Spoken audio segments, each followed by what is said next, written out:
खुदा बाप, बेटे और पवित्र आत्मा के नाम में आमीन। कांपते रहो और पाप मत करो। अपने अपने बिछौने पर मन ही मन सोचो और चुपचाप रहो। धर्म के बलिदान चढ़ाओ और यहोवा पर भरोसा रखो। बहुत से हैं जो कहते हैं, कौन हमको कुछ भलाई दिखाएगा। हे परमेश्वर, तू अपने मुख का प्रकाश हम पर चमका। तूने मेरे मन में उससे कहीं अधिक आनंद भर दिया है, जो उनको अन्न और दाख मधु की बढ़ती से होता था। मैं शांति से लेट जाऊंगा और सो जाऊंगा, क्योंकि हे परमेश्वर, केवल तू ही मुझको एकांत में निश्चिंत रहने देता है। आइए आज की इबादत हम गीत नंबर 435 के साथ शुरू करेंगे। गीत नंबर 435, हुण ते मैं यहोवा अगे देवांगा दुआ।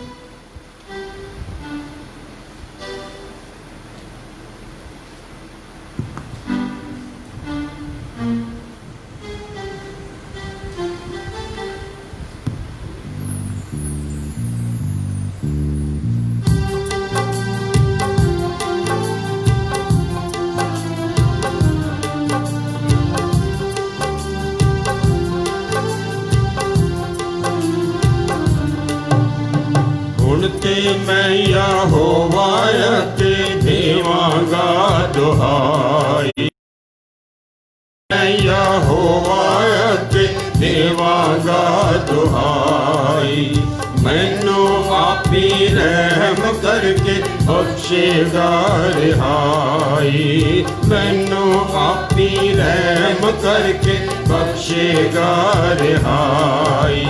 शाम सुबह दोपहरा नू मैं फरियादा गुजारा। शाम सुबह दोपहरा नू मैं फरियादा गुजारा। सुनेगा रब रोना मेरा, नाले सब पुकारा। सुनेगा रब रोना मेरा, नाले सब पुकारा। हुण ते मैं यहोवा अगे देवांगा दुहाई। उन्हां दे जंग विचों रब ने मेरी जान बचाई। उन्हां दे जंग विचों रब ने मेरी जान बचाई। उन्हां दा शुमार सिबोता कर दे जो लड़ाई। उन्हां दा शुमार सिबोता कर दे जो लड़ाई। हुण ते मैं यहोवा अगे देवांगा दुहाई। दुश्मनां दे ताने सुन के रब जवाब सुनावे। दुश्मनां दे ताने सुन के रब जवाब सुनावे। मुड़ कदीमो बैठा है ओ तख्त न्याले होते। मुड़ कदीमो बैठा है ओ तख्त न्याले होते। हुण ते मैं यहोवा अगे देवांगा दुहाई। ओ ना डरदे हन खुदा तो ना वेखी तब्दीली। ओ ना डरदे हन खुदा तो ना वेखी तब्दीली। अपने सजना मित्रां दे नाल उन्हां ने जिद कीती। अपने सजना मित्रां दे नाल उन्हां ने जिद कीती। हुण ते मैं यहोवा अगे देवांगा दुहाई। कौल करार बतेरे कीते पर ना पूरी पाई। कौल करार बतेरे कीते पर ना पूरी पाई। मक्खण नालों मुँह है कूड़ा, दिल विच भरी लड़ाई। मक्खण नालों मुँह है कूड़ा, दिल विच भरी लड़ाई। हुण ते मैं यहोवा अगे देवांगा दुहाई। तेल तो वध के नरम मुलायम ओदे मुँह दिया बातां। तेल तो वध के नरम मुलायम ओदे मुँह दिया बातां। पर नंगी तलवार दे वांगर तेज ने ओदियां घातां। पर नंगी तलवार दे वांगर तेज ने ओदियां घातां। हुण ते मैं यहोवा अगे देवांगा दुहाई। अपना पार यहोवा ते सुटिया पियो संभाले। अपना पार यहोवा ते सुटिया पियो संभाले। सच्चे नु हमेशा दी कर कदी न तिलकण देवे। सच्चे नु हमेशा दी कर कदी न तिलकण देवे। हुण ते मैं यहोवा अगे देवांगा दुहाई। पर सबना बदकारां नू तू या रब मेरे साई। पर सबना बदकारां नू तू या रब मेरे साई। मौत दे ढूंगे टोए दे विच आपी मार मुकाई। मौत दे ढूंगे टोए दे विच आपी मार मुकाई। हुण ते मैं यहोवा अगे देवांगा दुहाई। दगाबाज ते खूनी कदी अद्धी उम्र न पावे। दगाबाज ते खूनी कदी अद्धी उम्र न पावे। पर है मेरी आस हमेशा या रब तेरे होते। पर है मेरी आस हमेशा या रब तेरे होते। हुण ते मैं यहोवा अगे देवांगा दुहाई। मैनू आपी रहम करके बख्शेगा रिहाई। Thank you. कृपया बैठ जाइएगा। बहुत सुंदर गीत है। घर में जाकर भी इसे थोड़ा पढ़ने की कोशिश करें, दोहराने की कोशिश करें। आजकल पादरी एल्वन साहब एक जबूर देते हैं। मुझे बहुत अच्छा लगता है। मैं उन्हें स्टोर करते जा रहा हूँ। कई ऐसे जबूर है जो कभी हमने सुने ही नहीं है। वो आज एक जबूर गाते हैं जी डेली, और मैं उसे स्टोर करता जा रहा हूँ कि कभी उसे एक सीडी में बंद कर लेंगे। तो बहुत बढ़िया जबूर है। इसमें बहुत बढ़िया शिक्षा है। आइए दुआ करें। मेहरबान बाप, तेरा शुक्र करते हैं, तेरा धन्यवाद करते हैं जीवन के लिए, जीवन की तमाम अच्छी नेमतों के लिए धन्यवाद देते हैं। इस दिन के लिए जो खुदावन हमारी ज़िंदगी के लिए खुदावन बहुत ही आशीष का दिन रहता है, क्योंकि ये दिन आपसे भेंट करने का दिन रहता है, आपसे मुलाकात करने का दिन रहता है, आपके लोगों के साथ मुलाकात करने का दिन रहता है। पिता परमेश्वर, हम बीते सप्ताह के तमाम आशियों के लिए धन्यवाद देना चाहते हैं। बीते दिनों की तमाम गलती, गुस्ताखियों, गुनाहों को क्षमा करें जो जाने अनजाने। पिता परमेश्वर, हम आने वाले पूरे सप्ताह के लिए अपने आप को तेरे हाथों में सौंप देते हैं। आने वाले पूरे सप्ताह के लिए हमें तैयारी दे, अच्छे और तेरे नेक काम करें, और आपकी शिक्षाओं, आपकी आज्ञाओं के अनुसार, आपके वचन के अनुसार अपनी जिंदगियों को व्यतीत करके खुदावन हम अपनी आपकी दी हुई धार्मिकता को प्राप्त करने वाले बन सकें। पिता परमेश्वर, इस समय दुआ मांगते हैं हम अपनी कल्वी चर्च CNI की पूरी कलीसिया के लिए, कलीसिया के तमाम ख़ानदानों को, ख़ानदानों के एक एक मेंबर के लिए हम तेरे हज़ूर दुआएं। इस समय खुदावन तो घरों में बंद है, खुदावन सबों की फरियादें सुनना और उन सबों की रक्षा करना, उनकी ज़रूरतों को पूरा करना, उनकी जितनी भी खुदावन फ़िक्रमंदियाँ हैं हम तेरे सामने रखना चाहते हैं। खुदावन सब लोग खुदावन तेरे घर की को ताकते रहते हैं कि कब तेरा घर का द्वार खुले और हम सब लोग तेरे भवन में जाएं और अपने परमेश्वर के हजूरी में अपनी आपको पेश करें। मिन्नत करते हैं कि इस भयानक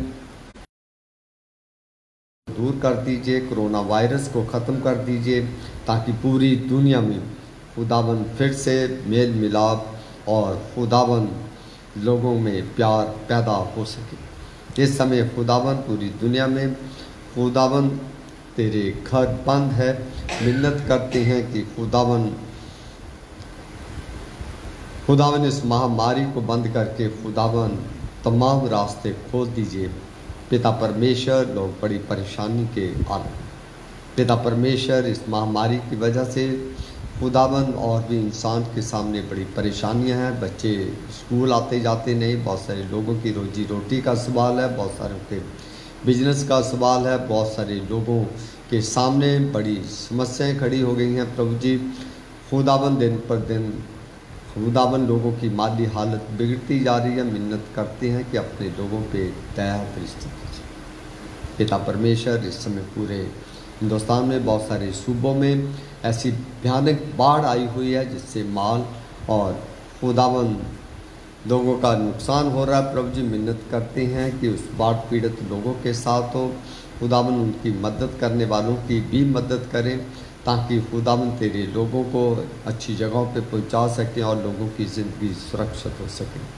पिता परमेश्वर, दुआ मांगते हैं दुनिया भर के बीमारों के लिए, अंधों कोड़ियों, बेसहारों, बेरोजगारों के लिए दुआएं मांगते हैं।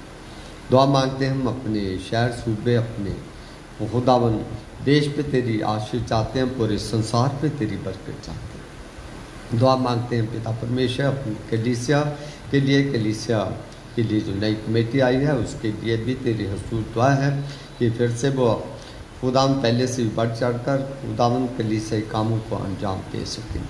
दुआ मांगते हैं पिता परमेश्वर हम चंडीगढ़ डायसिस के लिए, बिशप साहब के लिए, उनके परिवार के लिए, उनके सामने जो इस समय समस्याएं हैं, पूरा परिवार इस समय बड़ी दुविधा की हालत में है, पूरी डायसिस में हलचल है, जिसे सुधारने में मदद करें। पूरा चर्च ऑफ नॉर्थ इंडिया को भी तेरे हाथों में सौंपते हैं। चर्च ऑफ नॉर्थ इंडिया को भी अपनी पनाह दे और चर्च ऑफ नॉर्थ इंडिया की भी जितनी समस्याएं हैं उसे हल करने में मदद करें।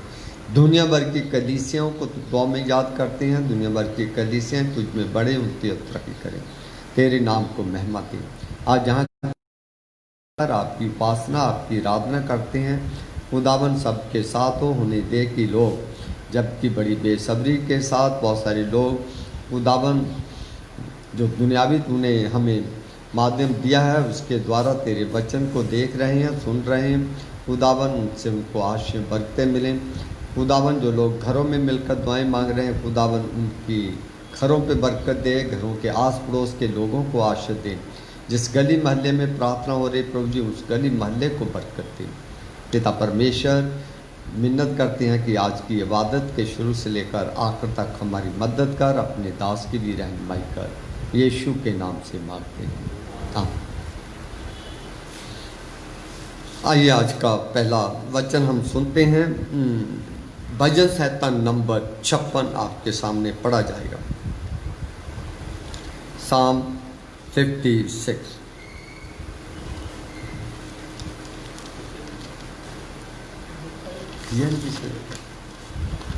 चलिए अलवीना पढ़ 56।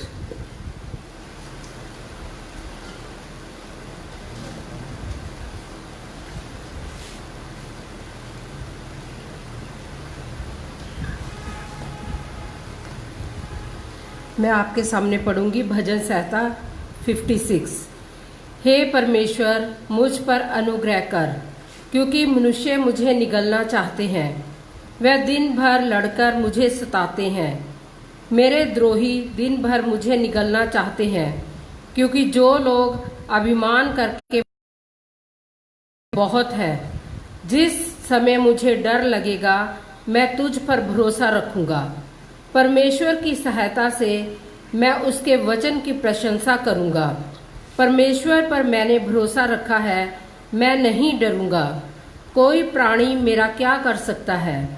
वह दिन भर मेरे वचनों को उल्टा अर्थ लगा कर मरोड़ते रहते हैं। उनकी सारी कल्पनाएं मेरी ही बुराई करने की होती हैं। वह सब मिलकर इकट्ठा होते हैं और छिपकर बैठते हैं। वह मेरे कदमों को देखते भालते हैं। मानो वह मेरे प्राणों की घात में ताक लगाए बैठे हों। क्या वह बुराई करके भी बच जाएंगे? हे परमेश्वर, अपने क्रोध से देश देश के लोगों को गिरा दे। तू मेरे मारे मारे फिरने का हिसाब रखता है। तू मेरे आंसुओं को अपनी कुप्पी में, क्या उनकी चर्चा तेरी पुस्तक में नहीं है? तब जिस समय मैं पुकारूंगा उसी समय मेरे शत्रु फिरेंगे। ये मैं जानता हूँ कि परमेश्वर मेरी ओर है। परमेश्वर की सहायता से मैं उसके वचन की प्रशंसा करूंगा। यहोवा की सहायता से मैं उसके वचन की प्रशंसा करूंगा। मैंने परमेश्वर पर भरोसा रखा है, मैं ना डरूंगा। मनुष्य मेरा क्या कर सकता है? हे परमेश्वर, तेरी मिन्नतों का भार मुझ पर बना है। मैं तुझको धन्यवाद बलि चढ़ाऊंगा, क्योंकि तूने मुझको मृत्यु से बचाया है। तूने मेरे पैरों को फिसलने से बचाया है, ताकि मैं परमेश्वर के सामने जीवितों के उजियाले में चलूं फिरूं। ये परमेश्वर का वचन है। इसके पढ़े और सुने जाने पर उसकी आशीष हो। आमीन। आइए हम दूसरा पाठ आपके सामने सुनेंगे। यशायाह नबी की पुस्तक, उसका 41वां अध्याय और 8 से 13 आयत राजू पढ़ेंगे। यशायाह नबी की पुस्तक 8, इसकी 8 पद से लेकर 13वें पद तक। यशायाह 41, 8 से 13।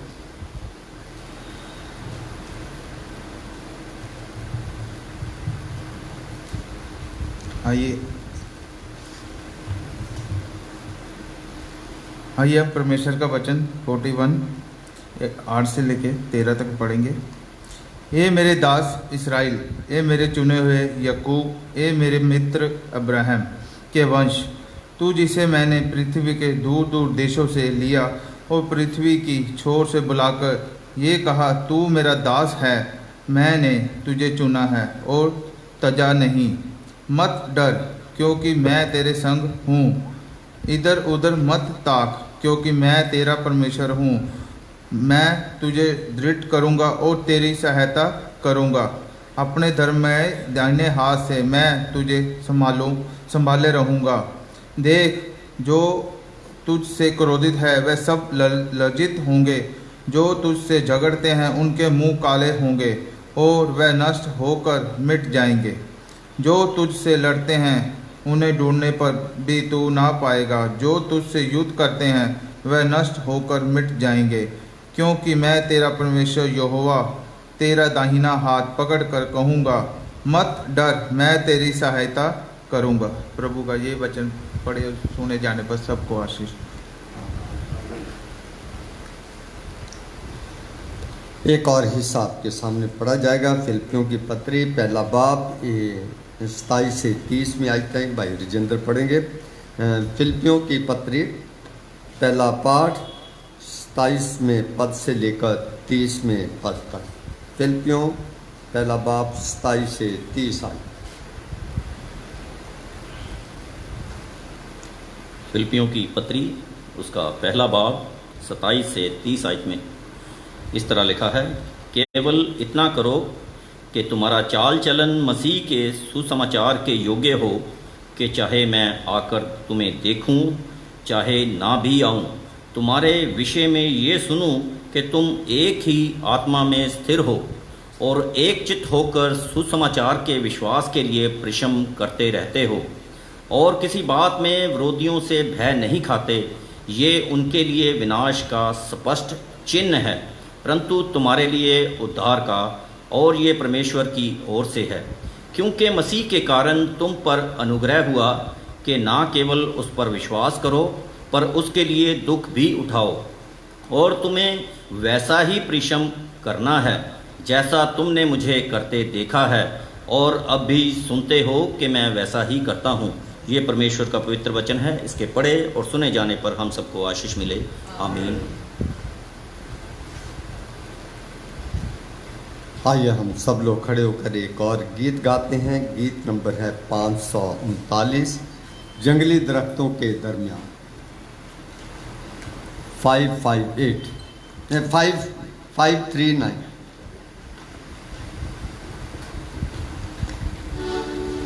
$539।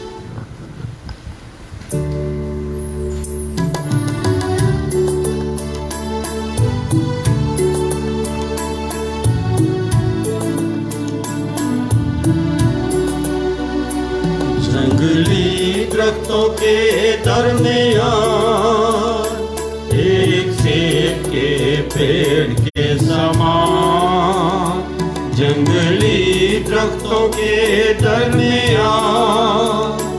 एक सेब के पेड़ के समान नजर आता है मुझे ऐ मसीह, सारे संतों के पीछे तो नजर आता है मुझे ऐ मसीह, सारे संतों के पीछे तो हम करूं तेरी है प्रभु अपने भरे जंगल के सफर में, गाऊं शुक्र गुजारी से मैं, हालेलुया गाऊं शुक्र गुजारी से मैं। तू ही है नरगिस चारों का और तू सोसन दीवादियों का, तू ही है नरगिस चारों का और तू सोसन दीवादियों का। संतों में भी है तू अति पवित्र, कैसा कामिल और शान से भरा। संतों में भी है तू अति पवित्र, कैसा कामिल और शान से भरा। हम करूं अपने जीवन भरे जंगल के सफर में, गाऊं शुक्र गुजारी से मैं, हालेलुया गाऊं शुक्र गुजारी से मैं। इधर के समान है तेरा नाम, खुशबू फैलाता है जहां में। इधर के समान है तेरा नाम, खुशबू फैलाता है जहां में। तंगी मुसीबत और बदनामी में बनो खुशबूदार तेरे समान। तंगी मुसीबत और बदनामी में बनो खुशबूदार तेरे समान। हम करूं तेरी है प्रभु अपने जीवन भरे जंगल के सफर में, गाऊं शुक्र गुजारी से मैं, हालेलुया गाऊं शुक्र गुजारी से मैं। घबराहट की लहरों से घर डूबा दुखों के सागर में, घबराहट की लहरों से घर डूबा दुखों के सागर में। अपने जोरावर हाथ को बढ़ा, मुझे अपने सीने से लगा। अपने जोरावर हाथ को बढ़ा, मुझे अपने सीने से लगा। हम करूं तेरी है प्रभु अपने जीवन भरे जंगल के सफर में, गाऊं शुक्र गुजारी से मैं, हालेलुया गाऊं शुक्र गुजारी से मैं। अभी आ रहा हूँ मैं तेरे पास, पूरी करने को तेरी मर्जी। अभी आ रहा हूँ मैं तेरे पास, पूरी करने को तेरी मर्जी। ताकि दे दूं मैं काम को अंजाम, पाऊं तेरे दीदार में इनाम। ताकि दे दूं मैं काम को अंजाम, पाऊं तेरे दीदार में इनाम। हम करूं तेरी है प्रभु अपने जीवन भरे जंगल के सफर में। गाऊं शुक्र गुजारी से मैं, हालेलुया गाऊं शुक्र गुजारी से मैं। Thank you. आइए हम अंजील का हिस्सा सुनते हैं। अंजील का हिस्सा मत्ती की अंजील में से लिया गया है, उसका 10वां बाब, उसकी 24वें आयत से लेकर 30 आयत तक पढ़ा जाएगा। मत्ती रचित सुसमाचार 10वां पाठ, उसके 24वें पद से लेकर 33वें पद तक। Gospel according to saint Matthew chapter 10 verses 24 to 33। वचन में इस प्रकार लिखा है, चेला अपने गुरु से बड़ा नहीं होता और ना दास अपने स्वामी से। चेले का गुरु के और दास का स्वामी के बराबर होना ही बहुत है। जब उन्होंने घर के स्वामी को शैतान कहा तो उसके घर वालों को क्या कुछ ना कहें। इसलिए मनुष्यों से मत डरना, क्योंकि कुछ ढका नहीं जो खोला ना जाएगा, और ना कुछ छिपा है जो जाना ना जाएगा। जो मैं तुमसे अंधियारे में कहता हूँ उसे तुम उजियाले में कहो, और जो कानों कान सुनते हो उसे छतों पर से प्रचार करो। जो शरीर को घात करते हैं पर आत्मा को घात नहीं कर सकते, उनसे मत, पर उसी से डरो जो आत्मा और शरीर दोनों को नरक में नष्ट कर सकता है। क्या पैसे में तो गुरैये नहीं बिकती? तो भी तुम्हारे पिता की इच्छा के बिना उनमें से एक भी भूमि पर नहीं गिर सकती। तुम्हारे सिर के बाल भी सब गिने हुए हैं, इसलिए डरो नहीं, तुम बहुत गुरैयों से बढ़कर। जो कोई मनुष्य के सामने मुझे मान लेगा उसे मैं भी अपने स्वर्गीय पिता के सामने मान लूँगा। पर जो कोई मनुष्यों के सामने मेरा इनकार करेगा उससे मैं भी अपने स्वर्गीय पिता के सामने इनकार करूँगा। जहाँ पर अंजील का हिस्सा समाप्त होता है। खुदावंद अपने पवित्र वचन के पढ़े और सुने जाने पर हम सबको अपनी आशीष दे, आमीन। कृपया बैठ जाइएगा। पादरी एल्विन साहब हमारी दुआ में रहनुमाई करें।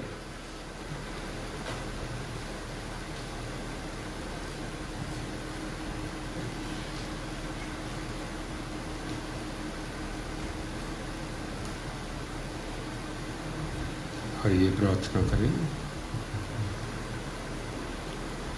सर्वशक्तिमान महान परमेश्वर, प्यारे खुदावंद प्रभु तेरा धन्यवाद करते हैं। एक और नई सुंदर सुबह प्रभु हमारे जीवन में दी, और सब्बत के दिन प्रभु तेरी हजूरी में प्रभु तूने हमें अपने पास आने का अवसर दिया है।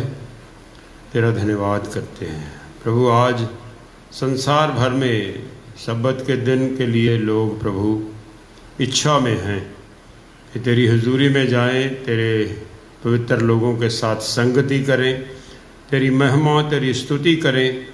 और प्यारे खुदावंद इस महामारी के कारण और जो आज्ञाएं प्रभु हमें प्रशासनिक तौर पर मिली हैं उनको मानते हुए प्रभु सब लोग अपने अपने घरों में बंद हैं।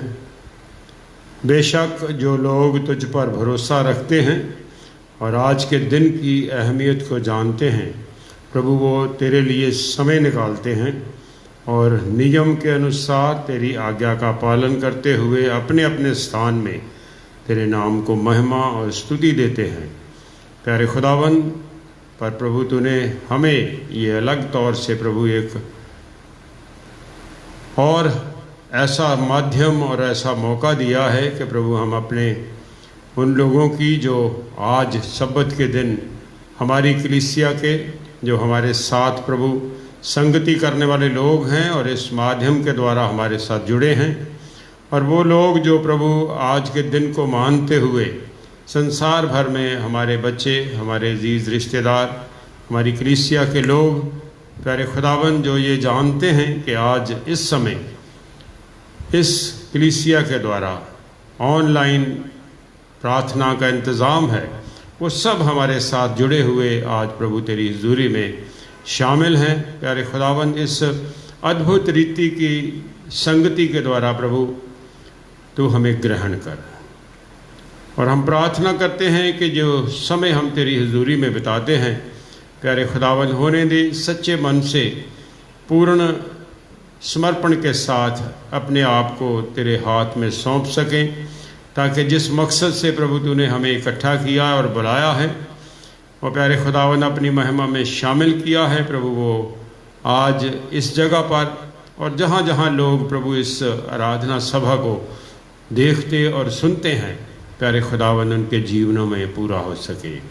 प्यारे खुदावन, तेरी दी हुई सारी आशीषों बरकतों के लिए, तेरी सारी मेहरबानियों के लिए प्रभु हम तेरा धन्यवाद करते हैं और प्रार्थना करते हैं प्यारे खुदावन, आने वाले इस समय में भी प्रभु तू हमें अपनी सुरक्षा में बनाए रख। इतनी बड़ी महामारी में प्रभु तूने अपने सब लोगों को संभाला है, बचा के रखा है, सुरक्षा दी है, तंदुरुस्ती दी है, सब ज़रूरतों को पूरा किया है। जो भी जीवन में उतार चढ़ाव आए हैं प्यारे खुदावन, तूने उन सब में हमारी अगुवाई और मदद की है। प्यारे खुदावन, तेरा धन्यवाद करते हैं। प्रार्थना करते हैं प्यारे खुदावन, जितने अजीज़ बीमारी की हालत में हैं और ख़ास तौर पर जो कोरोना का शिकार हुए हैं, जो लोग प्रभु मरीज़ों की सेवा करते हुए प्रभु खुद मरीज़ बन गए हैं, प्यारे खुदावन प्रार्थना करते हैं प्रभु अपना पवित्र हाथ बढ़ा प्रभु और उन सब को सेहत और तंदुरुस्ती बख्श, और जो काम दिए हैं फिर से प्रभु उन कामों को करने के लिए बल दे कि प्यारे खुदाबंद वो तंदुरुस्ती के साथ फिर से अपने सब कामों को सर अंजाम दे सकें। प्यारे खुदाबंद, गुज़रे दिनों में जो लोग अपने अजीज़ों को खो चुके हैं प्रभु, हम उनके लिए प्रार्थना करते हैं। प्यारे खुदाबंद, सब ख़ानदानों में प्रभु तेरी तसल्ली, तेरी शांति बनी रहे और तेरे वचन पर बने रहे, सहायता कर, ताकि हम दुख के समय प्रभु अपना ध्यान इधर उधर की बातों में, निराशा की और गम की बातों में नहीं, पर प्रभु उस पुनरुत्थान पर ध्यान दें जहाँ पर यीशु मसीह मुर्दों में से जी उठा है और उसने हमारे लिए एक ऐसा स्थान तैयार किया है जहाँ पर कोई दुख और रोग नहीं है, और हमें निश्चय है कि हम फिर से यीशु मसीह के साथ अपने उन सब अजीज़ों को देखेंगे। प्यारे खुदावन, प्रार्थना करते हैं कलीसियाई सारे इंतज़ाम के लिए और उन लोगों के लिए जिनको प्रभु तूने अलग अलग जगह पर अलग अलग योग्यताएं दे करके प्यारे खुदावन इस मुकद्दस काम को करने के लिए चुना है।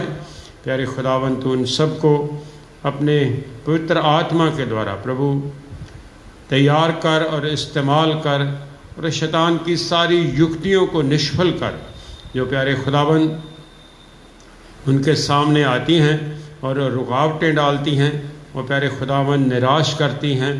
और प्रभु, कितने लोग हैं जो एक दूसरे पर सिर्फ उंगली उठाते हैं पर अपने आप को तेरे हुजूर में नहीं देते, तेरे वचन के सामने अपने आप को खड़ा नहीं करते, क्योंकि तेरे वचन में ऐसा ही लिखा है कि दोष मत लगाओ कि तुम्हारे ऊपर भी दोष ना लगाया जाए। प्यारे खुदावन, होने दे कि हम अपने आप को जाने, पहचाने और तेरे सामने समर्पण करें, अंगीकार करें, पश्चाताप करें, तौबा करें, माफ़ी मांगें, ताकि उस उद्धार को प्राप्त करें।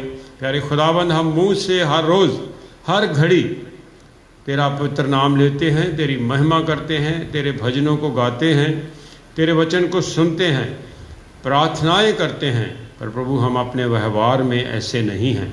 हम खुद जानते हैं कि हम किस रीति से चलते हैं। प्रभु वो बातें जो हमें तेरे वचन के विरोध में खड़ा करती हैं,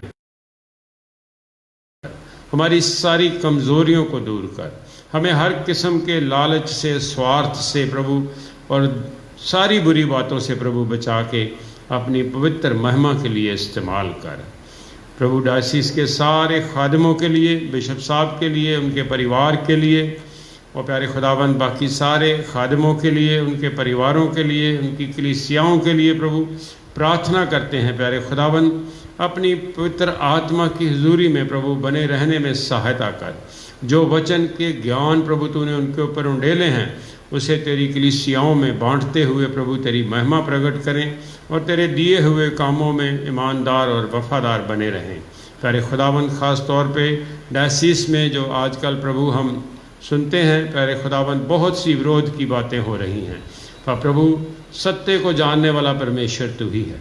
प्यारे खुदाबंद कोई भी भेद तेरे सामने छिपा हुआ नहीं है और सत्य ही जो एक दिन प्रभु हम सबको स्वतंत्र करेगा। होने दे कि हम उस सत्य को जानें और उस सत्य पर चलने वाले हों, ताकि जब हम प्रभु तेरी हुजूरी में तेरा सामना करें तो सचमुच प्रभु तू हमें ग्रहण करे और अपने राज्य में शामिल करें।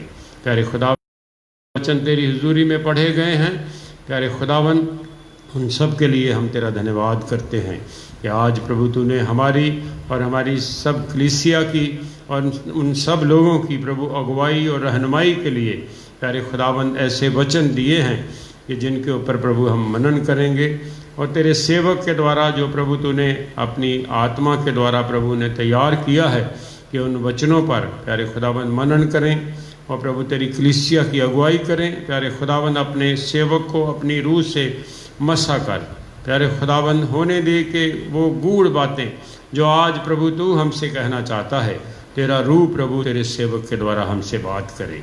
और ये सारे लोग जो आज प्रभु इस माध्यम से हमारे साथ जुड़े हैं, आत्मिक उन्नति करें, एक नए जीवन की शुरुआत करें।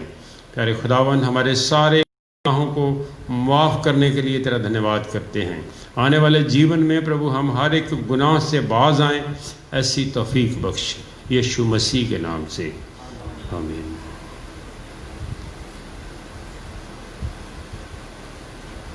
थैंक यू पास्टर जी।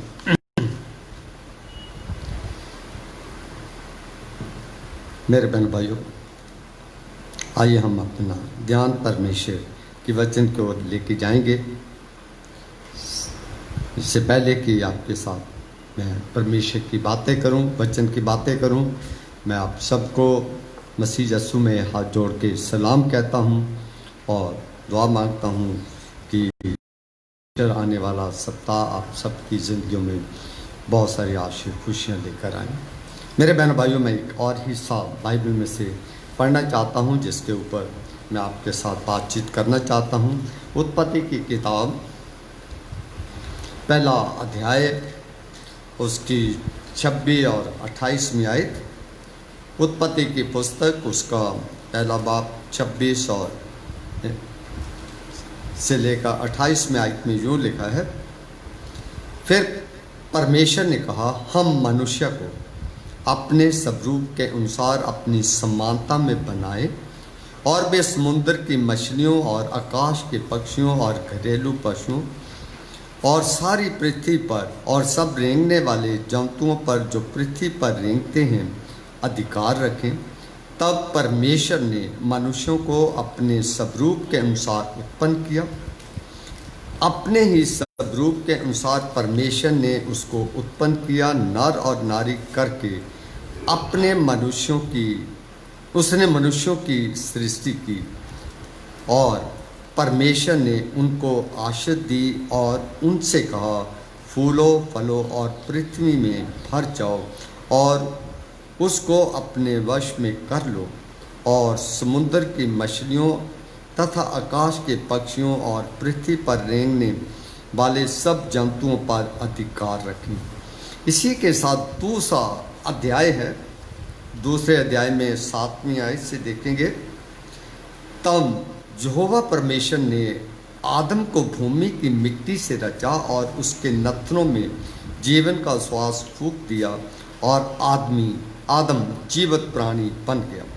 और यहोवा परमेश्वर ने पूरब की ओर अदन में एक बाटका लगाई और वहाँ आदम को जैसे उसने रचा था रख दिया। 15 आयत।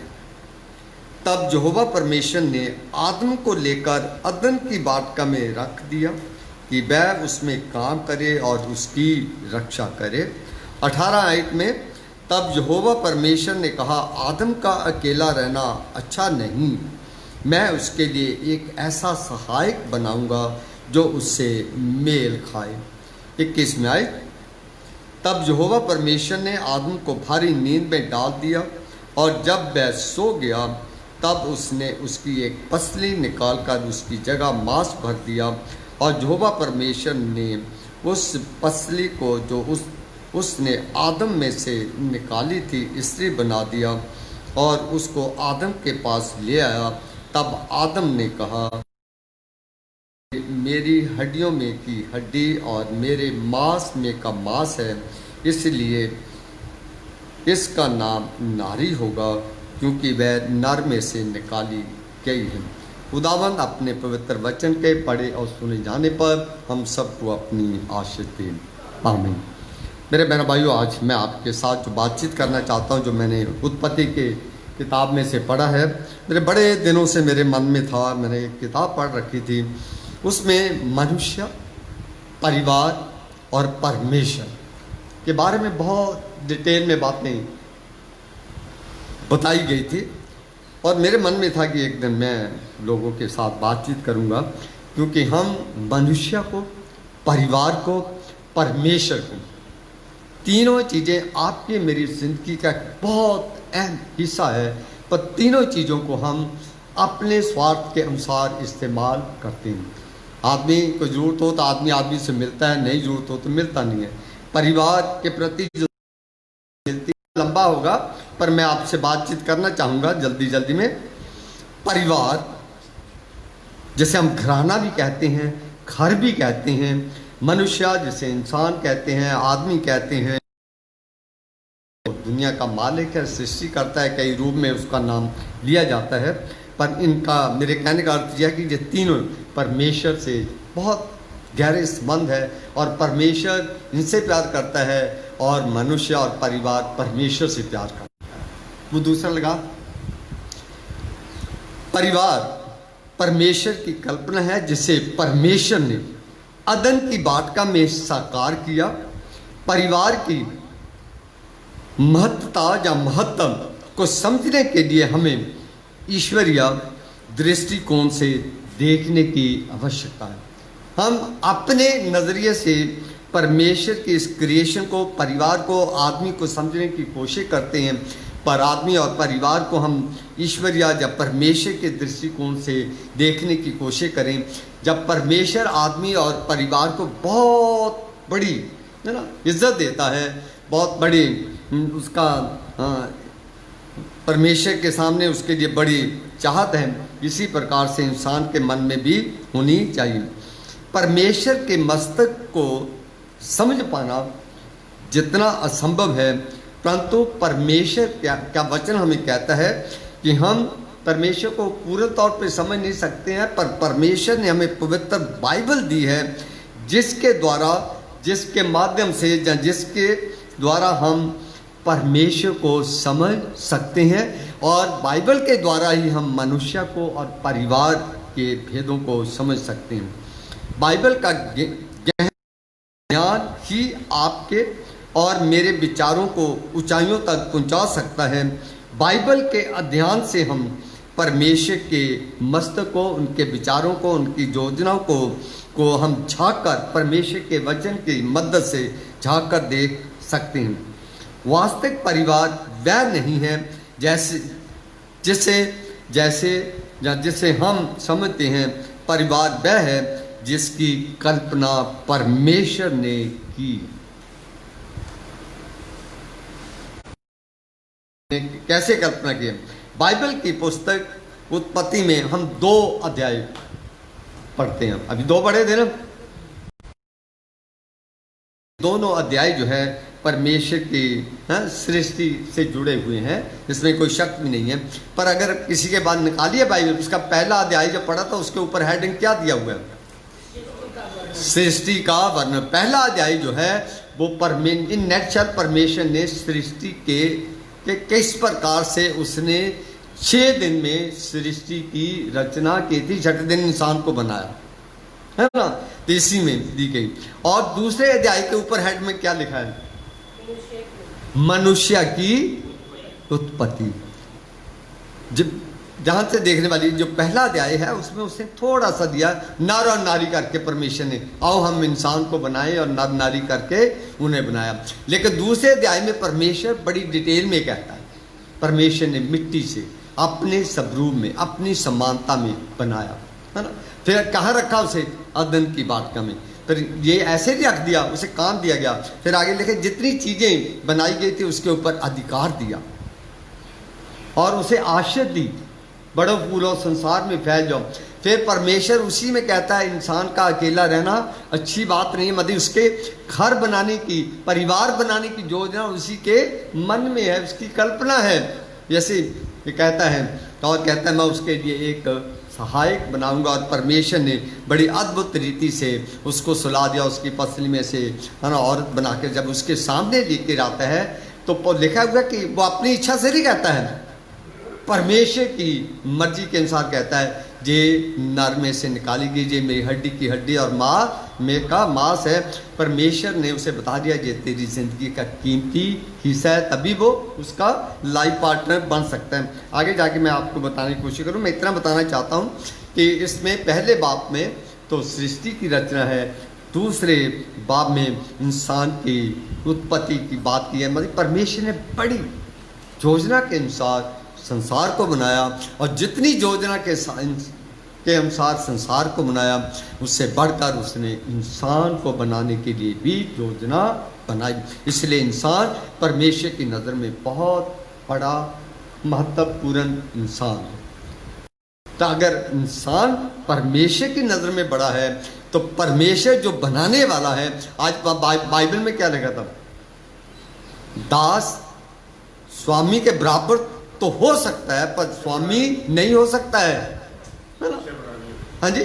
तो इसी प्रकार से इंसान को परमेश्वर ने अपने बराबर तो बनाया पर परमेश्वर की जगह नहीं ले सकता है। इसीलिए दाऊद बादशाह कहता है God made man less than God. परमेश्वर ने इंसान को थोड़ा अपने से कम बनाया। तो परमेश्वर ने आदम की सृष्टि मिट्टी से की थी, परंतु अपने स्वरूप और अपनी समानता में की।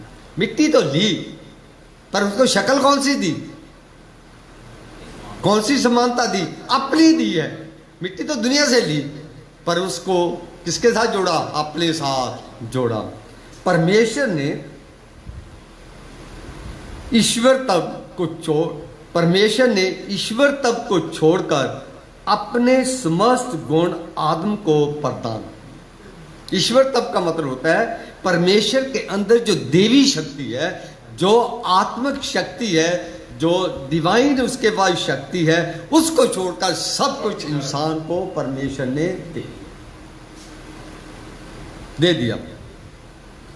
जो मनुष्य के परमेश्वर के मापदंड खरा उतरे, इसीलिए उसे सबको दे दिया ताकि जो कुछ भी परमेश्वर उसे आज्ञा देता है करके उसके सामने खरा उतरे। इसीलिए नहीं बार बार वो कहता है इंसान भटक गया, इंसान तौबा करे, पश्चाताप करे, वापस आ जाए।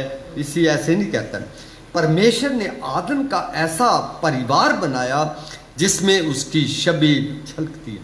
जो पारिवारिक जीवन भी दिया है उसमें भी परमेश्वर की छवि, क्योंकि हर परिवार परमेश्वर की मर्जी से बनाया जाता है। जिस घर को परमेश्वर ना बनाए, पर परमेश्वर इसलिए बनाता है कि हर परिवार परमेश्वर की महिमा करे, जिसमें उसकी छवि झलकती हो। क्योंकि आदम का नहीं अब परंतु परमेश्वर की कल्पना का परिवार है।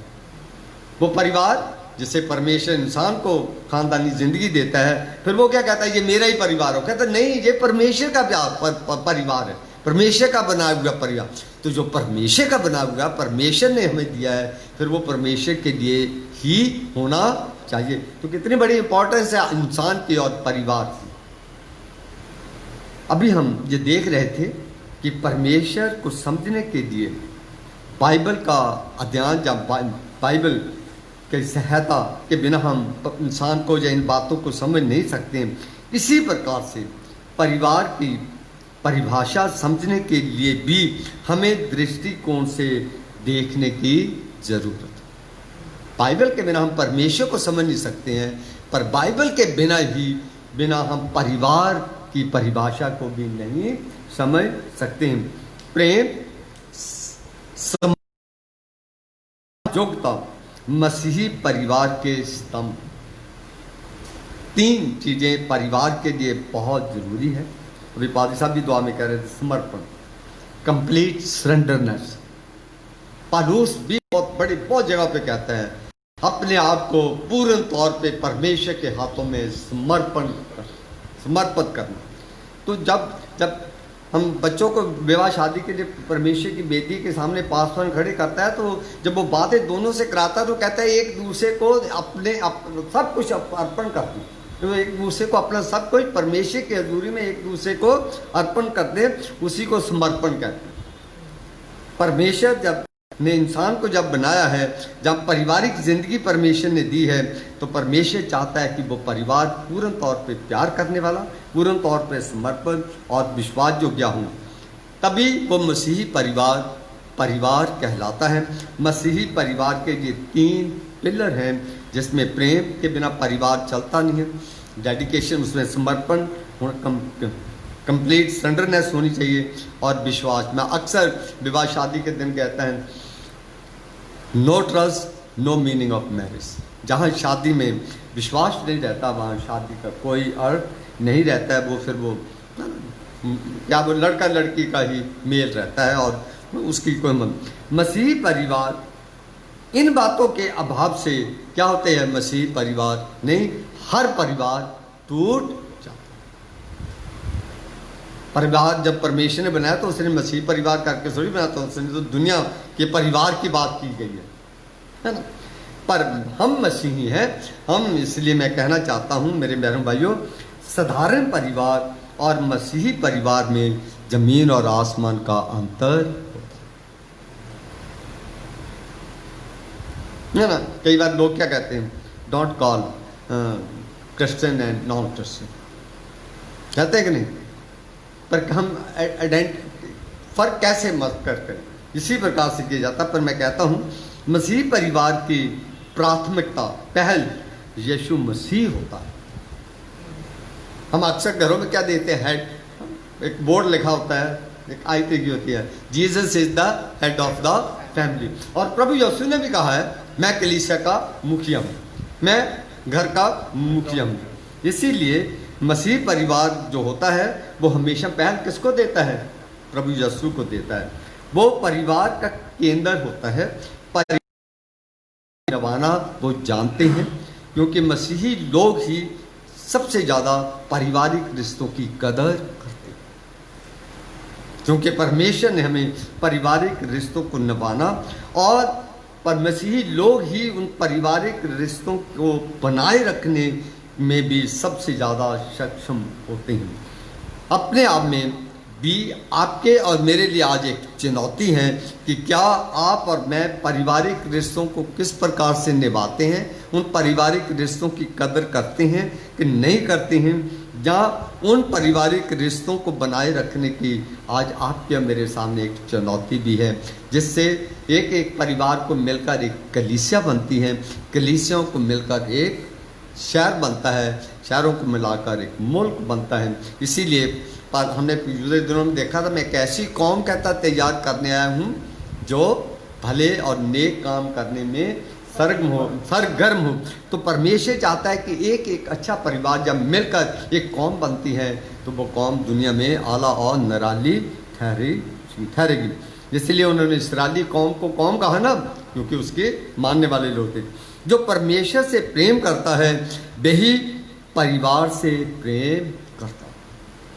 जो परमेश्वर से प्यार करता है वो परिवार से प्रेम करता है, एक दूसरे से प्यार करता है। क्योंकि प्रभु यीशु ने कहा था, जो मेरी आज्ञाओं का पालन नहीं करते, मेरे वचन के अनुसार नहीं चलते, वो मेरे चेले नहीं है, मेरे से प्यार नहीं करते।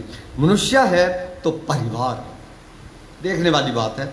इंसान है तो परिवार है। परिवार किससे बनता है? इंसान से बनता है ना, मनुष्य से बनता है। परिवार है तो मनुष्य है। आदमी की भी कदर परिवार के साथ होती है।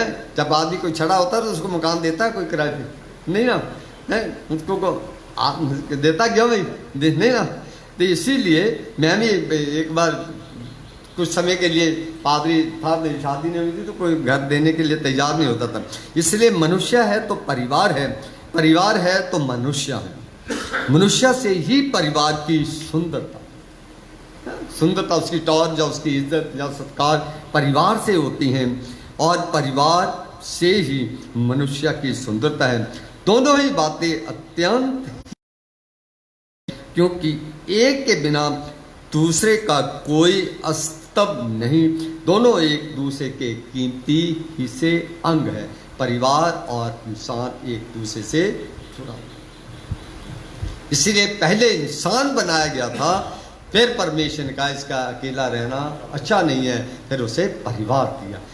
इंसान को भी परमेश्वर ने बनाया और अकेले रहने की चिंता भी उसी ने जाहिर की और साथी भी उसी ने दिया।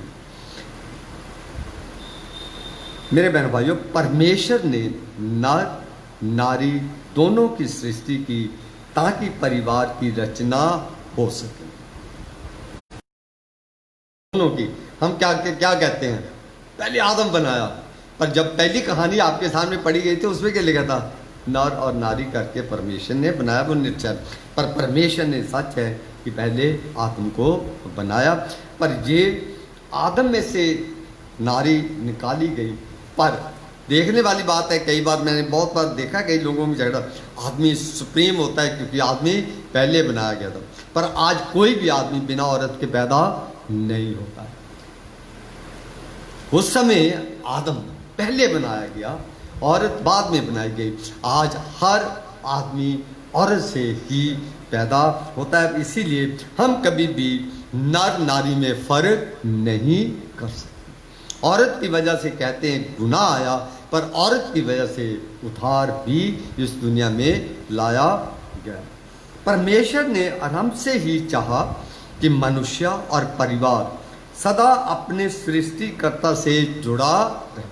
ये थी परमेश्वर के इंसान को बनाने की, उसके परिवार को बनाने की योजना कि परमेश्वर जो इंसान बनाया, जो उसको पारिवारिक जिंदगी दी है, वो हमेशा परमेश्वर के साथ जुड़ा रहे, यानी मिल के परमेश्वर की उपासना करता रहे। पर आज इंसान उपासना को भूलकर बहुत सारी दुनियावी रस्मों और रिवाजों में उलझकर परमेश्वर से दूर हो गया।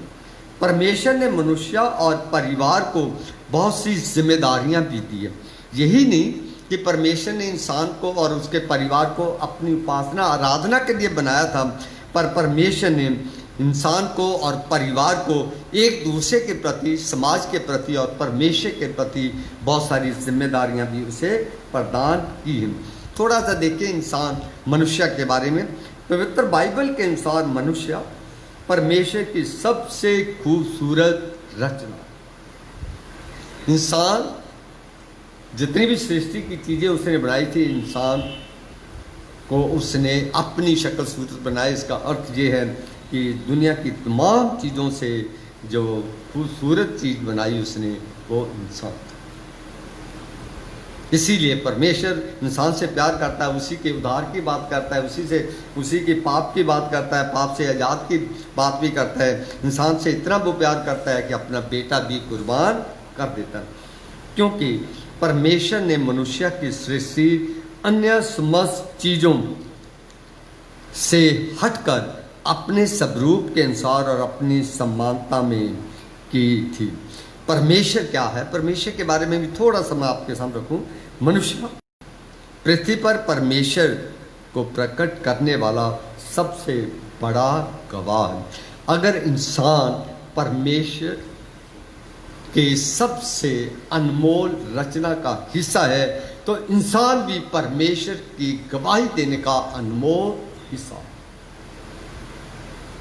इसीलिए मनुष्य पृथ्वी पर परमेश्वर को प्रकट करने वाला सबसे बड़ा गवाह है। मनुष्य परमेश्वर के व्यक्तित्व को और चरित्र को प्रकट करने वाला है।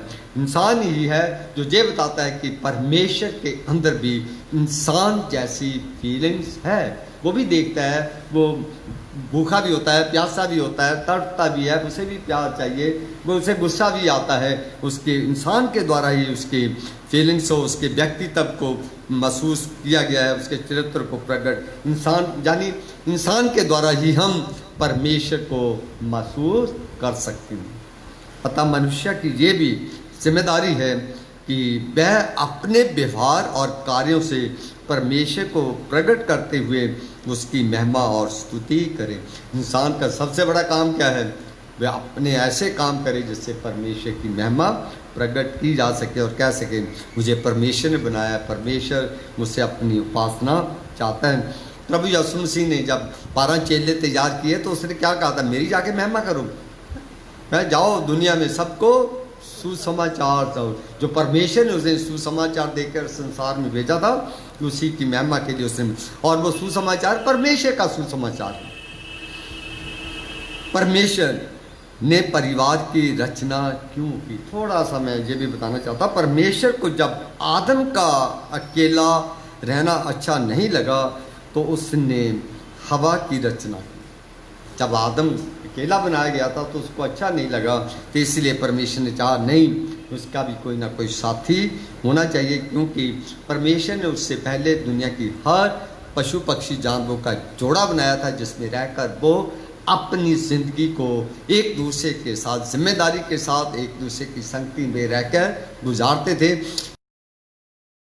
इंसान को अकेला बनाया तो अकेला आदमी कैसे अपनी जिंदगी निर्वाह कर सकता है? तो इसीलिए परमेश्वर का उसका भी अकेला रहना अच्छा नहीं है, इसीलिए परमेश्वर के मन में उसके परिवार की योजना बनी। इसीलिए हम कहते हैं परिवार पर खानदानी जिंदगी परमेश्वर की ओर से मिलती है। फिर परमेश्वर ने उसे खानदानी जिंदगी तो दे दी, हवा बनाकर तो दे दी, पर यही थोड़ी छोड़ दिया उसे। फिर क्या कहते परमेश्वर ने उन्हें क्या कौन सा दिया?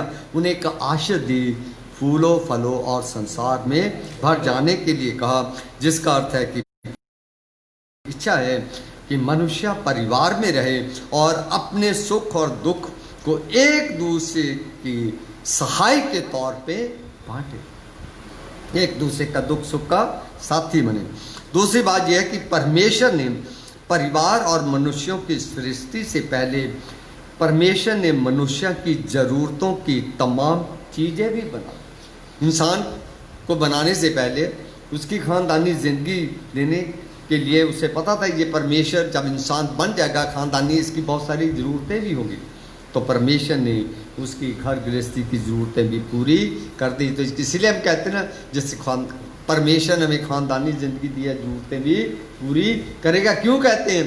परमेश्वर खानदानी ज़िंदगी देने से पहले उसने आदम की तमाम ज़रूरतें के लिए तमाम सृष्टि की बातें तैयार कर दी थी ताकि मनुष्य और उसके परिवार की हर एक ज़रूरत पूरी हो सके। यदि परमेश्वर ने मनुष्य और परिवार की रचना ना की होती तो अन्य समस्त वस्तुओं की सृष्टि करना अर्थहीन होता। अगर इंसान और परिवार ही ना होते तो जितनी दुनिया की सृष्टि की चीज़ें बनाई गई थी उनकी भी कोई वैल्यू ना। इसका मतलब यह है कि जितनी भी सृष्टि की चीज़ें हैं उनकी वैल्यू भी, उनकी जो आज महत्वता है वो भी इंसान और परिवार की वजह से है। नहीं तो इनको चीज़ें बनाने का क्या फायदा था, गल सड़ के ख़त्म हो जाती। हम परमेश्वर में रहकर और परमेश्वर से जुड़कर फलवंत हो सकते हैं। परमेश्वर से अलग रहकर हम कुछ भी नहीं कर सकते हैं। तो क्यों ना, तो 2-3 आयतें मैं आपके सामने पढ़ना चाहता हूँ, अगर आप पढ़ें उत्पत्ति की किताब 6 बाब, उसमें से हाँ जी उत्पत्ति 6 बाब 8 और 9 आयत। ये परिवार है के वर्णन है इसमें जो परमेश्वर के साथ मिलकर जिनको परमेश्वर ने आशीष दी। 8 और 9। हाँ जी। परंतु यहोवा के अनुग्रह की दृष्टि नूह पर बनी रही। नूह की वंशावली ये है कि नूह धर्मी पुरुष और अपने समय के लोगों में खरा था। देखिए 2-3 बातें हैं। परमेश्वर ने उन्हें आशीष दी, लिखा अपने समय का धर्मी था और खरा था, और परमेश्वर ने उन्हें आशीष दी। इसका अर्थ यह है कि परमेश्वर, क्यों वो धर्मी का मतलब वो परमेश्वर से जुड़ा हुआ था, इसीलिए परमेश्वर की दृष्टि उस पर बनी रही। सारी दुनिया तबाह कर दी पर किसका घर बना, किसका खानदान बचा? नूह का बचा। एक और आयत देखते हैं, लूका पहला बाब उसकी 5 और 6 आयत।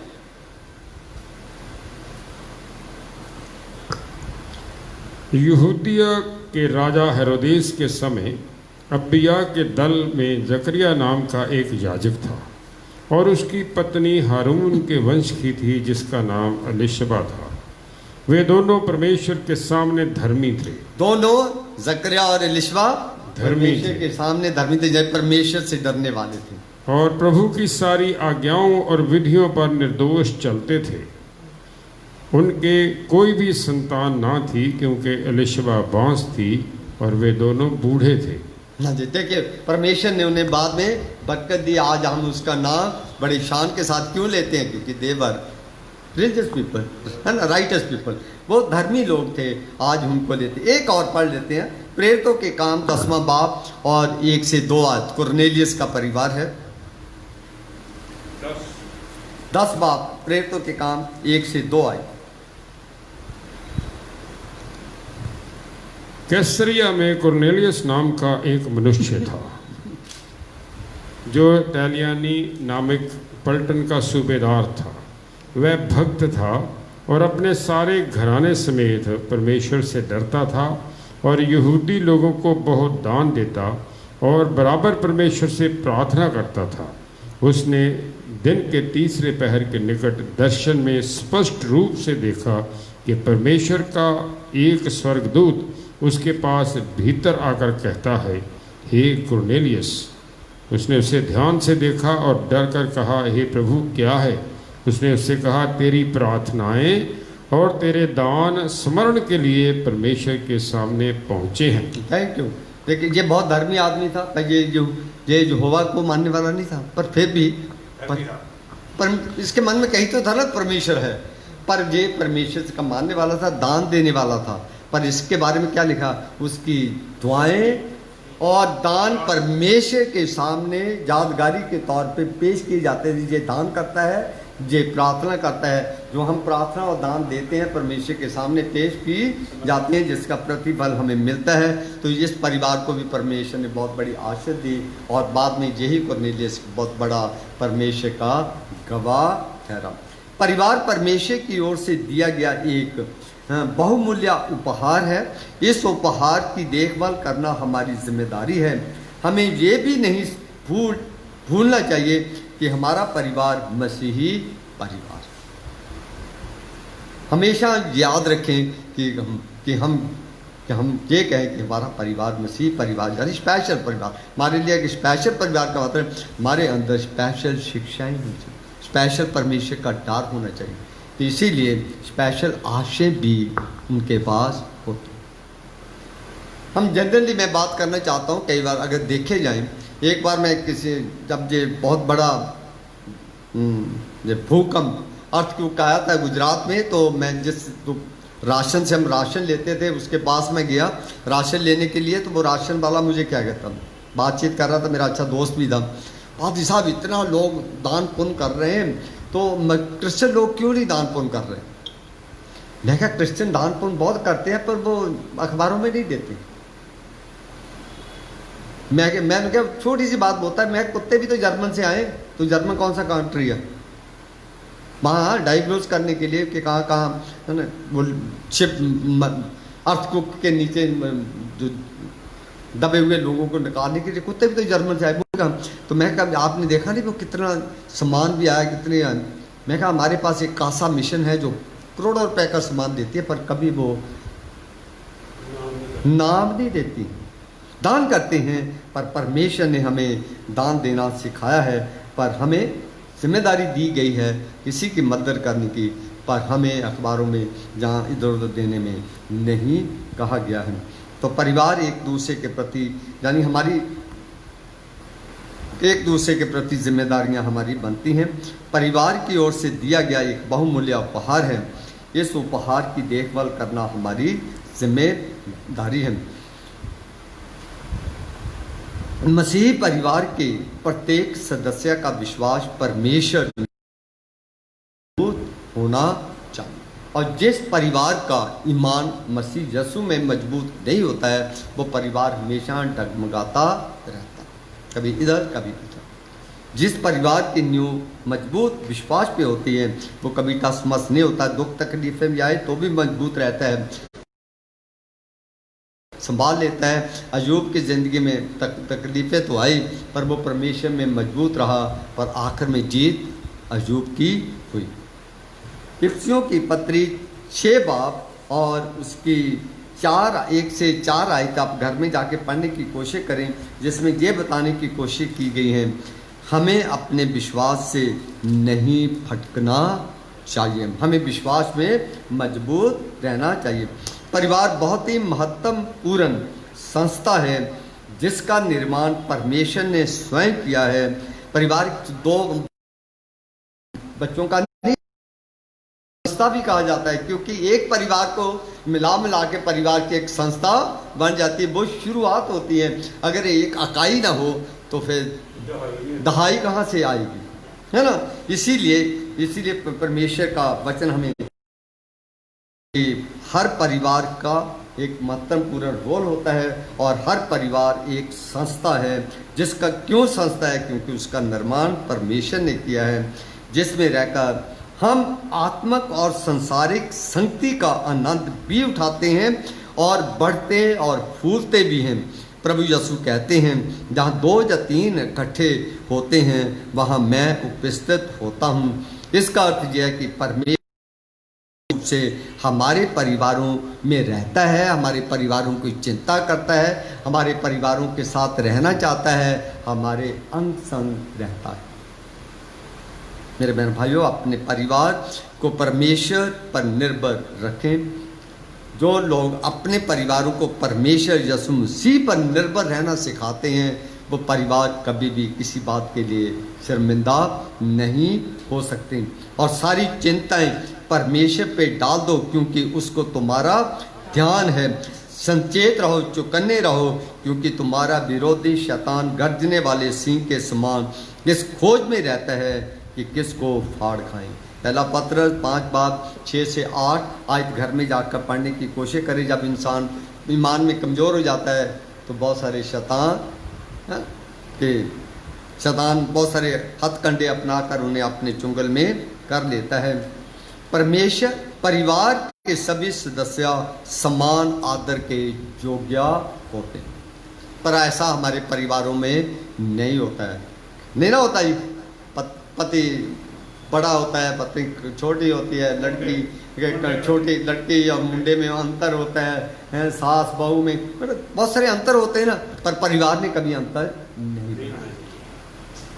जिम्मेदारियां दी है, ओहदे दिए, पद दिए हैं जी, अहमियत दी है, पर उसने छोटा बड़ा या ऊंच नीच का परिवार में बर्ताव करना हमें नहीं सिखाया। परिवार के सभी सदस्य समान आदर के योग्य हों। जब परिवार में किसी एक सदस्य को नज़रअंदाज या तिरस्कार किया जाता है, तब परिवार में धीरे धीरे समस्याएं होने लगती हैं और कुछ समय के बाद परिवार टूट जाते हैं। पहला पत्रस 3 बाब 5 से 6 आय घर में जाके पढ़ने की कोशिश करें। जब हम परमेश्वर के भय में रहकर सब नियमों और आज्ञाओं को मानते हैं, तब परिवार की सब समस्याएं अपने आप हल होने लगती हैं और आशय भी हमें बहुतायत से प्राप्त होने लगती हैं। इनके बारे में हम 2 आयतें पढ़ सकते हैं। रोमियो की पत्री उसका 12वां अध्याय उसकी 9वीं आयत।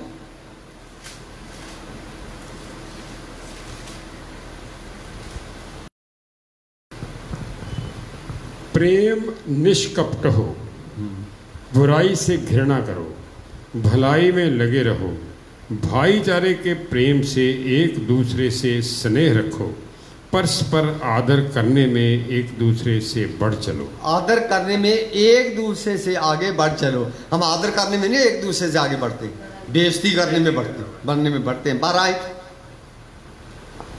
आशा में आनंदित रहो, क्लेश में स्थिर रहो। क्लेश में स्थिर रहो। प्रार्थना में थोड़ा सा नित्य क्लेश लगे आता है, रहो। हम सिर पाड़ने के लिए चले जाते हैं। हाँ जी, प्रार्थना में नित्य लगे रहो। प्रार्थना में नित्य लगे रहो। प्रार्थना में नित्य लगा नहीं रहता, पर लड़ाई झगड़े बुरी स्कीमें है ना, मतलब जलसे करने में है, मीटिंगें करने में हम हमेशा ही लगे रहते हैं। दुआएं करने में हम कभी नहीं रहते। इससे क्या होता है, ना तो परिवार स्थिर रहते हैं, ना कलीसिया स्थिर रहती है, ना समाज स्थिर रहता है।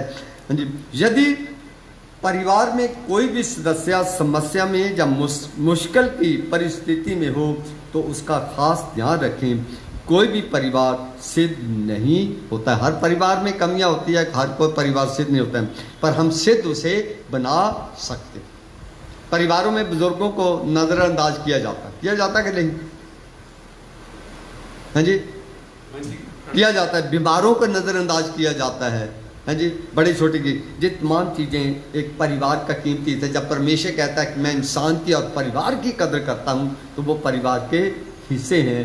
परमेश्वर नहीं चाहता है कि उनका तिरस्कार किया जाए, पर हम अपनी गलतियों को माने और सुधारें। गलती हर इंसान से होती है, हर परिवार में होती है, पर हर इंसान को, हर परिवार को अपनी गलती मानना चाहिए और मानने के साथ साथ सुधारना भी चाहिए। मान तो लेते हैं पर सुधारते नहीं है। माफ़ी तो मांग जाते हैं हाथ जोड़ के, पर कभी वो सुधरते नहीं है। पर माफ़ी मांगने वाला तभी माफ़ी के लायक बनता है जब वो अपनी आगे को वो गलती ना दोहराए। और एक दूसरे के लिए प्रार्थना करें। हम ना तो कि एक दूसरे के लिए प्रार्थना तब तक ही करते हैं जब तक आपका मेरा रिश्ता सही है। जब रिश्ता नहीं होता हम प्रार्थना भी नहीं करते। माफ़ भी हम तभी करते हैं जब हमें अपनी ज़रूरत होती है, तब माफ़ करते हैं, जब माफ़ी मांगने चले जाते हैं, वरना हम नहीं करते हैं। पर हाँ, कभी कभी जब परमेश्वर आपकी मेरी आत्मा को झंझोड़ दें, फिर आप और मैं कुछ भी करने के लिए तैयार हो जाते हैं। प्रेम की शुरुआत घर से ही होती है। यदि हम दुनिया से प्रेम करें और परिवार से प्रेम ना रखें तो फिर हमारा प्रेम रखना व्यर्थ है।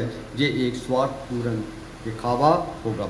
परिवार के सभी सदस्यों के लिए ये अत्यंत आवश्यक है कि हर समय और हर परिस्थिति में आपस में एक दूसरे के प्रति सकारात्मक मतलब पॉजिटिव सोच रखें, क्योंकि इससे घर की एकता बनी रहती है। घर में जाके देखने की कोशिश करें। इफिसियों 4 बाब उसकी 2 और 3 में आई।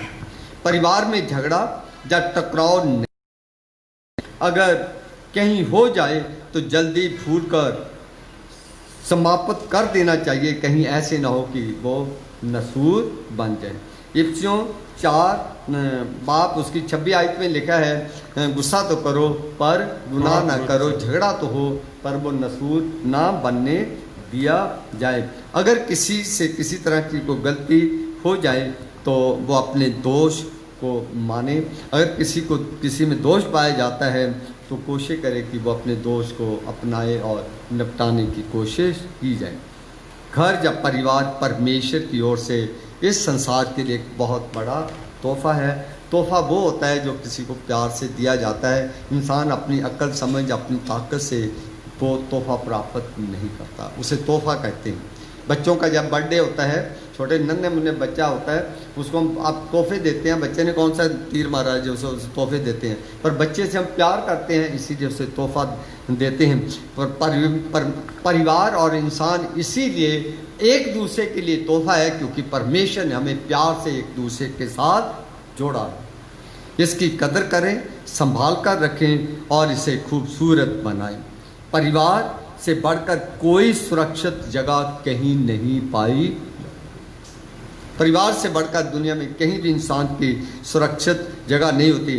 परिवार से बढ़कर कहीं भी इंटरटेनमेंट का जगह भी नहीं होती, जहां इंसान अपने दिन खुशी और तसल्ली और अपने लोगों की संगति में गुजार सके। परमेश्वर भी परिवारों को टूटने नहीं देता है और कोशिश करें कि हम भी अपने परिवारों को टूटने ना दें।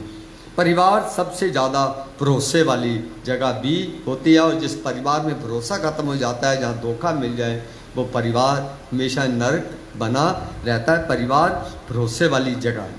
लिखा है no trust no meaning of marriage. जहाँ भरोसा नहीं रहता है वहाँ शादी का कोई अर्थ नहीं रह जाता है। परिवार स्वर्ग के बाद दुनिया में दूसरी ऐसी जगह है जहाँ इंसान को शांति, इत्मीनान, तसल्ली मिलती है। ऐसे थोड़ी कहते हैं घर स्वर्ग होता है, पर घर स्वर्ग बनाने का भी जो योगदान है परिवार के हर एक सदस्य का होता है। किसी ने कहा है कि परिवार एक छोटा सा संसार भी होता है। संसार में दुनिया भर की चीज़ें पाते हैं ना, तो इसीलिए जब इंसान अपने परिवार के बीच में रहता है तो उसमें भी उसे दुनिया भर की चीज़ें नज़र आती हैं। परिवार का मुखिया इंसान होता है, पर उस घर को स्थिर बनाए रखने में घर की औरत का सबसे बड़ा रोल होता है।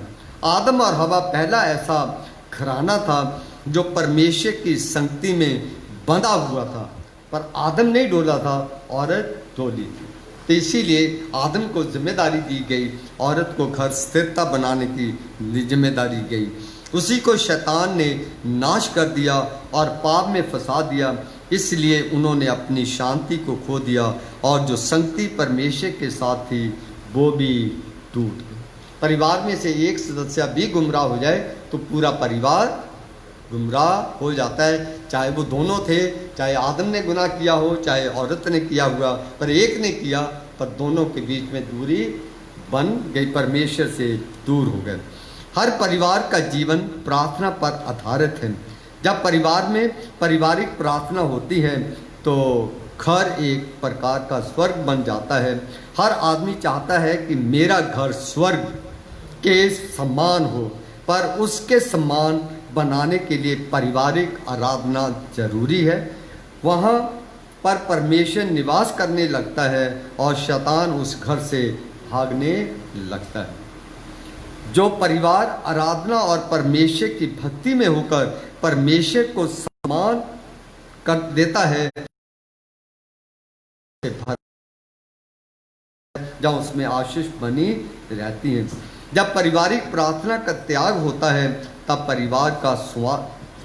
परिवार में स्वार्थपन और खोखलापन घर में राज्य करने लगता है। फिर यही स्वार्थपन और खोखलापन कभी कभी वो परिवार कलीसियों का हिस्सा होता है, फिर वो स्वार्थपन और खोखलापन कलीसिया में भी आ जाता है, जिससे चर्च में लड़ाई झगड़े होने लगते हैं। परमेश्वर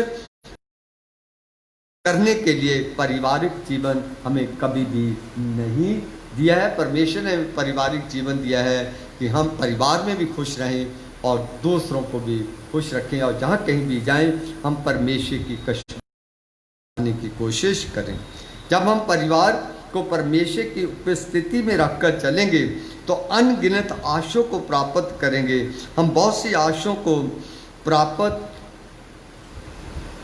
करने की कोशिश तो करते हैं, पर कई बार उन आशाओं को हम अपनी अकल से प्राप्त करने की कोशिश करते हैं, पर हम अपनी अकल से कोई भी आशीष प्राप्त नहीं कर सकते हैं। आशीष प्राप्त करनी है तो हम अपने आप को, अपने परिवारों को परमेश्वर की संगति में बनाए रखें। पारिवारिक प्रार्थना का बच्चों पर बड़ा गहरा प्रभाव पड़ता है। अच्छे माता पिता सदा ही अच्छी संतान उत्पन्न नहीं करते। अक्सर ये कहते हैं कि पढ़ा लिखा परिवार है, बहुत अच्छा परिवार है, इनके बच्चे भी अच्छे ही होंगे। राजे का बेटा हमेशा राजा थोड़ी होता है ना। तो परंतु वो परिवार जो प्रार्थना, भक्ति, समर्पित और माता पिता जो वचन की शिक्षा अपने बच्चों के देते हैं, अपनी संतानों को नैतिक चरित्र का निर्माण करते हैं, वो ही परिवार हमेशा स्थिर रहता है। जो परिवार प्रार्थना को अपने घर में आदर योग्य नहीं समझते हैं, वो तो स्वाभाविक है कि वो कलीसियाई आराधना का मूल्य भी नहीं समझ सकते हैं। जिनके घरों में आराधना नहीं होती है, घर में प्रार्थना नहीं होती है, वो कलीसिया की आराधना का वे महत्व नहीं समझते हैं। प्रार्थना और आराधना को आदर देना बालकपन से ही सिखाया जाना चाहिए, क्योंकि बच्चों के लिए ये सबसे पक्की नींव बनाने का कारण होता है। परमेश्वर हमारी सारी आवश्यकताएं प्रार्थना के द्वारा पूरी करता है। आज के परिवारों में परमेश्वर की जागृति नहीं है, पर शैतान और शैतान के कामों की जागृति उनके में जीवनों में पाई जाती है, जिनके द्वारा उनके पारिवारिक जीवनों के काम शैतान की महिमा का कारण बनते हैं। इसी कारण आज अनेक घरों में झगड़े हैं, कलीसिया में फूट है, क्रोध, ईर्ष्या और अनेक पाप पाए जाते हैं। हमारे परिवारों में आज सच्चा प्यार नहीं है, इसलिए आज हमारे परिवारों में प्रार्थना की बहुत बड़ी आवश्यकता है। इसीलिए किसी ने कहा है, a family together stay together. जो परिवार मिलकर दुआ करता है वही परिवार हमेशा मिलके रह सकता है। खुदा आप सबको बरकत दे। धन्यवाद। आइए हम दुआ करें। मालिक, तेरा धन्यवाद देते हैं आज के तेरे वचन के लिए जो आपने हमें दिया। इन वचनों को सुने, ग्रहण करें, इस पर अमल करें। अपने आप को, अपने परिवारों को, अपने कलीसियाओं को, अपने शहर, सूबे, मुल्क को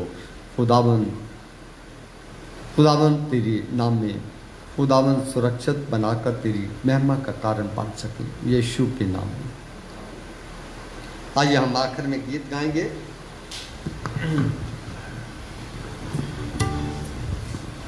गीत नंबर है 558, यीशु तेरी पूजा कर। 558।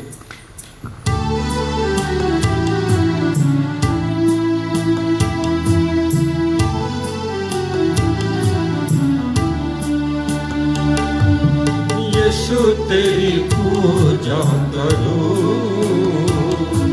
यीशु तेरी पूजा करो, यीशु तेरी पूजा करो, यीशु तेरी पूजा करो। पूजा करूं मैं तेरी तमन्ना करूं,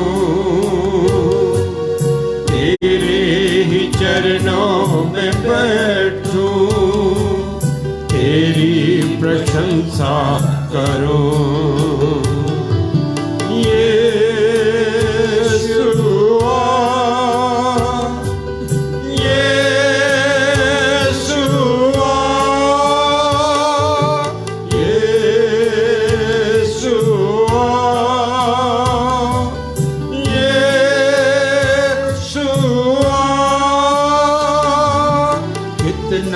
सुकून है बातों में तेरी, कैसी कशिश है आंखों में तेरी।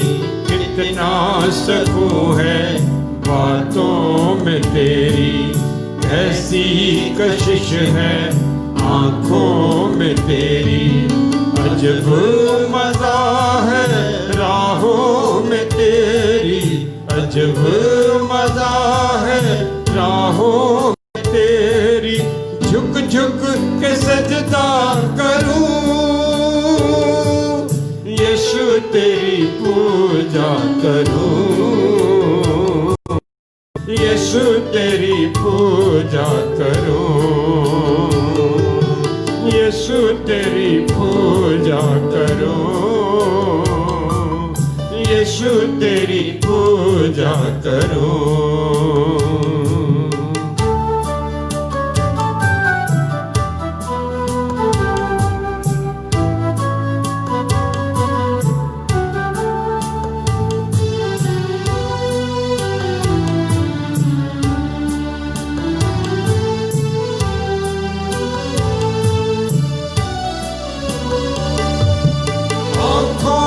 सपने तेरे सजाऊं, दिल में मोहब्बत तेरी बसाऊं।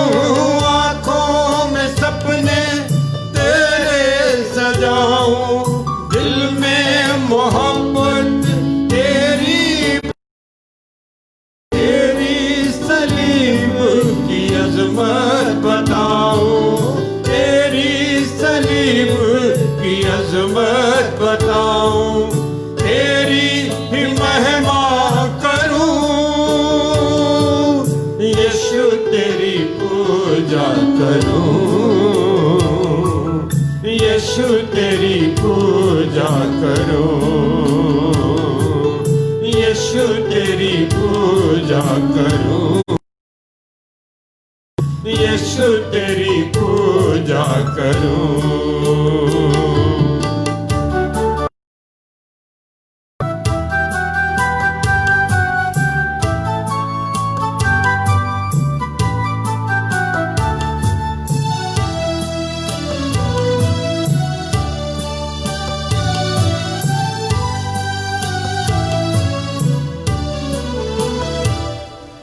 बेटा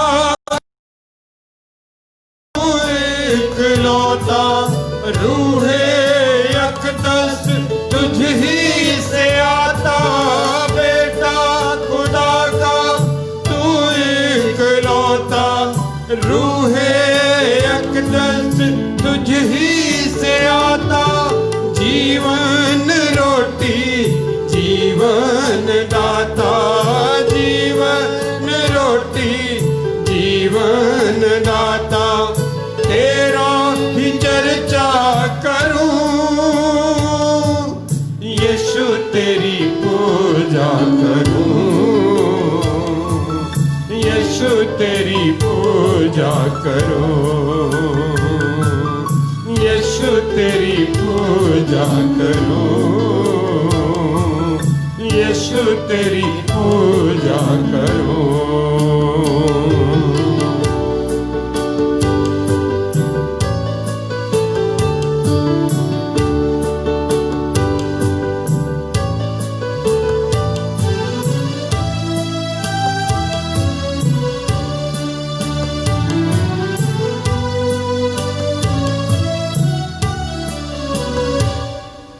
मेरी तमन्ना खिदमत करूं मैं, जिंदा मसीह का चर्चा करूं मैं, मेरी तमन्ना खिदमत करूं मैं, जिंदा मसीह का चर्चा करूं मैं, यीशु जैसे काम करूं मैं, यीशु जैसे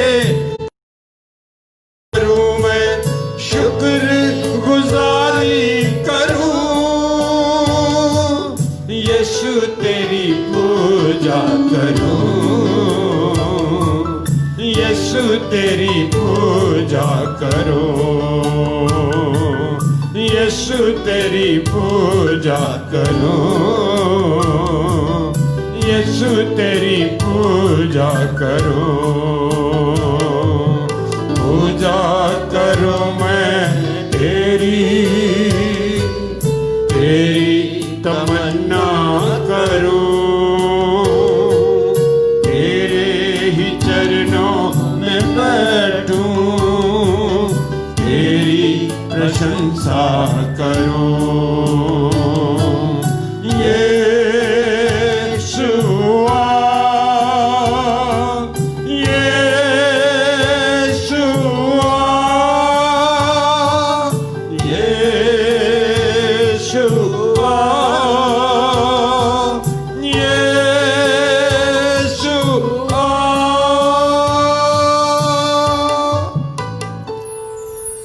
आइए मिलकर प्रभु यीशु की बताई हुई प्रार्थना में शामिल हों। ऐ हमारे बाप जो तुम आसमान पर हैं, तेरी बादशाह, तेरी मर्जी जैसे आसमान पर पूरी होती है जमीन पर भी हो। हमारे रोज की रोटी आज हमें दे, जैसे हम दूसरे के गुनाह को माफ़ करते हैं आप हमारे गुनाह को माफ़ करें, हमें आजमाइश में पड़ने दे बल्कि बुराई से उनकी बादशाह कुदरत और हमेशा तेरे। आमीन। अब हमारे खुदावंद यीशु मसीह का अनुग्रह, परमपिता परमेश्वर का प्यार और पवित्र आत्मा की सहभागिता हम सबों के साथ अब से लेकर हमेशा तक होता रहे। आमीन।